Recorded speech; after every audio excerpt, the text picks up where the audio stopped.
कर्नाटक विधानसभा चुनाव का आज प्रचार खत्म हो गया। 10 तारीख को वोटिंग होगी, 13 को नतीजे आएंगे। 224 विधानसभा की सीटें है, 118 जादुई आंकड़ा है। लेकिन कुछ बातें जो मैं आपको बताना चाहता हूं, कर्नाटक में कौन जीतेगा ये तो 13 तारीख को पता चलेगा। लेकिन जानकार कह रहे हैं कि कांग्रेस ने इस बार ताकतवर तरीके से चुनाव लड़ा है। पिछले सालों का ट्रेंड देखें तो लगातार कर्नाटक में कांग्रेस मजबूत हुई है। पिछली बार जेडीएस और बीएसपी का गठबंधन था, बीएसपी की एक सीट जीत मिली थी। जेडीएस और कांग्रेस के गठबंधन में एचडी कुमारस्वामी जो है चीफ मिनिस्टर बने थे। बाद में बीजेपी के विधायक ज्यादा हो गए, कांग्रेस वाले टूट गए, बीजेपी में चले गए, फिर से येदियुरप्पा मुख्यमंत्री बने, बाद में उनको हटा दिया गया। कहा जाता है कि कर्नाटक बीजेपी की एंट्री गेट है साउथ में, लेकिन कर्नाटक के बाद वो और कहीं नहीं फैल पाए, चाहे वो आंध्रा हो, तमिलनाडु हो, चाहे कोई भी आंध्रा हो, तमिलनाडु हो, केरल हो, वहां वो पहुंच नहीं पाए। इस बार सबकी नजरें टिकी है कि कर्नाटक में क्या होगा।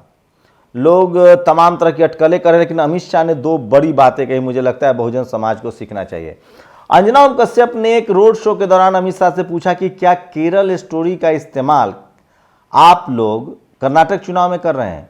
अमित शाह ने कहा कि हम ऐसा तो नहीं कर रहे हैं, लेकिन अगर कोई सामाजिक इशू है, सामाजिक प्रॉब्लम है, तो उसको एड्रेस करना चाहिए और हम नेताओं को भी इस पर बात करनी चाहिए। कहने का मतलब यह था कि सोचिए बीजेपी कितना सेंसिटिव है। अमित शाह खुलेआम केरला स्टोरी को लेकर कह रहे हैं। केरला स्टोरी में दिखाया गया कि कैसे हिंदू लड़की को मुस्लिम बनाया जाता है, फिर उसको आईएसआईएस में भेज दिया जाता है।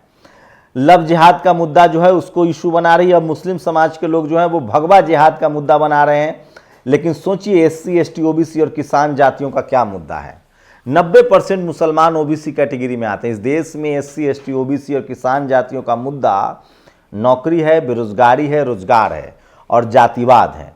आपके ब्यूरोक्रेट्स नहीं है, आपके जज नहीं है हाईकोर्ट सुप्रीम कोर्ट में। लेकिन सोचिए अमित शाह ने जो बात कही है, तमाम बहुजन नेताओं को इस बात को सीखना चाहिए। मंडल आर्मी अनिरुद्ध सिंह एक युवा नेता हैं, किस तरह से ब्राह्मण समाज के कुछ लोग उनके खिलाफ कंप्लेन कर रहे हैं। चूंकि वो यूपी में है, उनको कहा जा रहा है कि वो हेट स्पीच फैला रहे हैं और उनकी गिरफ्तारी की धमकी दी जा रही है। वो भी खबर बताऊंगा। लेकिन सोचिए समाज कितना जागरूक है। मनीष कश्यप जिसको सुप्रीम कोर्ट ने कहा है कि आप हेट स्पीच फैला रहे थे, आप फेक वीडियो बना रहे थे, कौन लड़ रहा है उनका सुप्रीम कोर्ट में केस।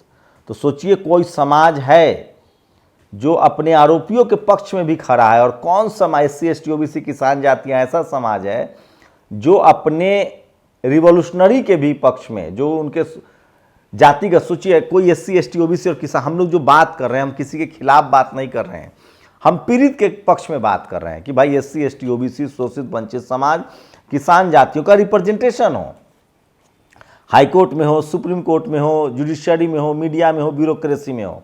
तो अमित शाह ने काफी बड़ी बात कही। उन्होंने जाते जाते आरक्षण का मुद्दा भी छेड़ दिया। अमित शाह ने कहा कि धर्म के आधार पर आरक्षण संविधान में नहीं है, ये संविधान के खिलाफ है और हमने खत्म किया इसको। जो 4% मुसलमानों को रिजर्वेशन मिला था, सवाल ये भी है कि इकोनॉमिक वीकर सेक्शन, आर्थिक आधार पर भी आरक्षण का प्रावधान संविधान में नहीं था। वही 9 मई से इसकी सुनवाई फिर से दूसरी बार जो री अपील की गई उसकी सुनवाई होने वाली है सुप्रीम कोर्ट में।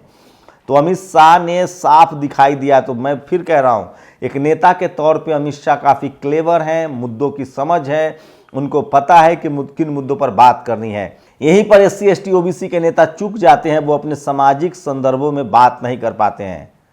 अब सोचिए आनंद मोहन के रिहाई की खबर से किसको नुकसान है, बीजेपी को तो नहीं है। क्या सेंध लगा पाएंगे नीतीश कुमार। तो इस तरह की राजनीति कर्नाटक में चल रही है।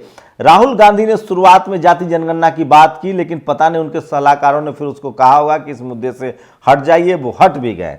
उसके बाद उसका जगह ले लिया बजरंगी ने और बजरंग दल ने। मोदी जी ने कहा कि बजरंग दल पर बैन मतलब भगवान बजरंगी हनुमान पर बैन है।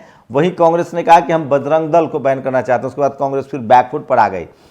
दूसरी सबसे बड़ी बात है, कर्नाटक में जो लोकल जो मीडिया है, वहाँ का जो कन्नड़ भाषा की मीडिया है, उसका ज़्यादा असर है।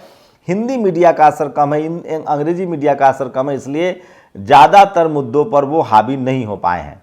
लेकिन अभी भी वहाँ मामला फंसा हुआ है। जेडीएस भी एक प्लेयर है। अगर जेडीएस भी वहाँ ठीक ठाक करती है, कुछ चैनल्स बता रहे हैं कि कांग्रेस जो है नेक टू नेक की फाइट कर रही है, लेकिन जिस तरह की हवा भरी, जिस तरह की भीड़ जुट रही है, उसमें कांग्रेस नेताओं का आत्मविश्वास भरा हुआ है और उनको लगता है कि उनकी पार्टी जो है वो सरकार बनाएगी।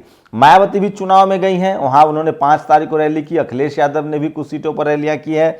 नीतीश कुमार की नज़र कर्नाटक चुनाव पर है। अगर कर्नाटक के नतीजे कैसे आएंगे, उसके बाद हो सकता है कि पटना में विपक्षी दलों की एक बड़ी बैठक हो। तो सब कुछ 13 तारीख के बाद लगभग इस देश की 2024 की राजनीति साफ हो जाएगी।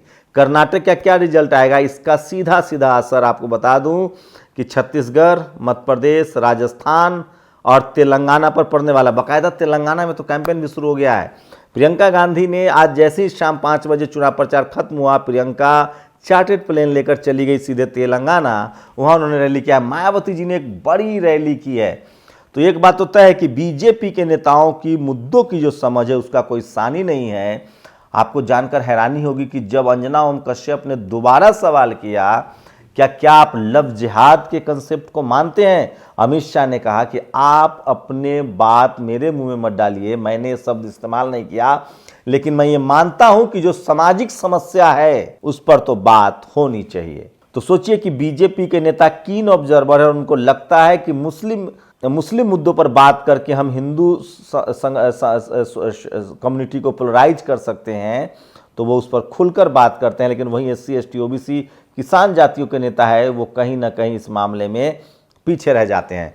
तो कांग्रेस ने शुरू किया था जाति जनगणना से, और उस पर वो आज फिर प्रियंका गांधी ने रिजर्वेशन को लेकर कहा है कि हम रिजर्वेशन SC ST का जो है वो बीजेपी के राज में खत्म हो रहा है। वहीं अमित शाह ने कहा है कि जो रिजर्वेशन SC ST, वहाँ शेड्यूल कास्ट में भी कुछ लोगों को अलग से रिजर्वेशन है, वो हम खत्म नहीं करेंगे, लेकिन हाँ, हमने मुसलमानों का रिजर्वेशन खत्म किया है। तो आपकी क्या राय है? कर्नाटक में क्या है इस बार मुद्दा? रोजी रोटी, महंगाई, नंदिनी दूध, अमूल दूध, या क्या वहाँ हिंदू मुस्लिम का दाव चल पाएगा?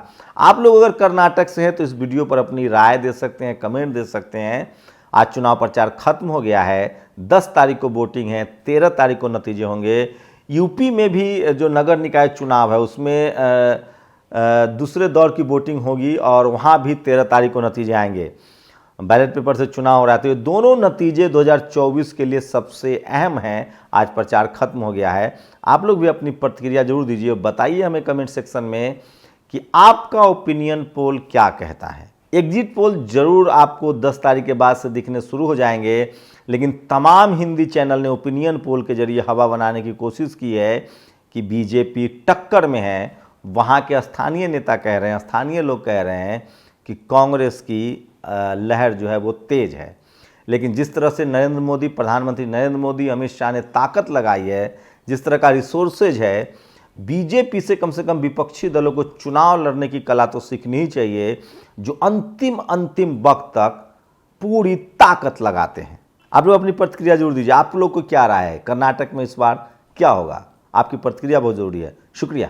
नेशनल दस्तक की आपसे गुजारिश है कि अगर इसको बचाना चाहते हैं तो नेशनल दस्तक को सब्सक्राइब करने के लिए रेड कलर के सब्सक्राइब बटन को दबाएं, फिर बेल आइकन की घंटी दबाएं। नेशनल दस्तक को बचाने के लिए बहुत जरूरी है कि हर खबर को शेयर करें, लाइक करें, कमेंट जरूर करें।